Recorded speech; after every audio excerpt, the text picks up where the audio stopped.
Баршаңызға сәлем. Бүгін сіздермен үгітілмелі печеньелер жасаймыз. Видеоның соңына дейін қараңыздар. Ыдысқа бір жұмыртқаны қантты салып, венчиктің көмегімен ергенше араластырамыз.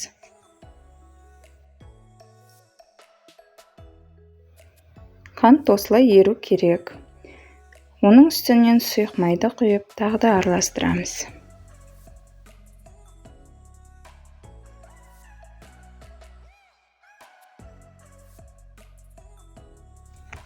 Он мен қопсытқышты ситадан немесе илеуіштен өткізіп саламыз.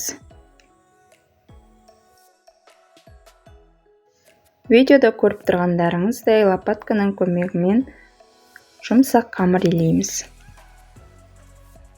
Қамырымыз осындай жұмсақ, песочный болып шығады.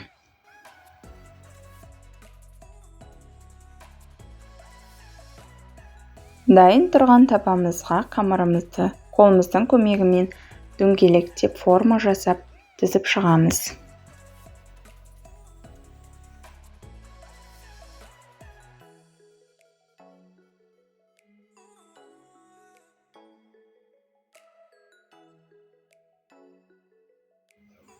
Дайын болған қамырларымыздың үстіне осындай видеода көрсетілгендей етіп жаңғақтарымызды қойып шығамыз.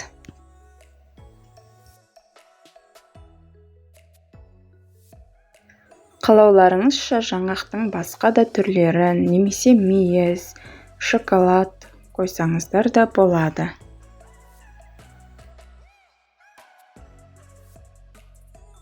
Печеньелерімізді қызып тұрған пеште қызарғанша пісіреміз.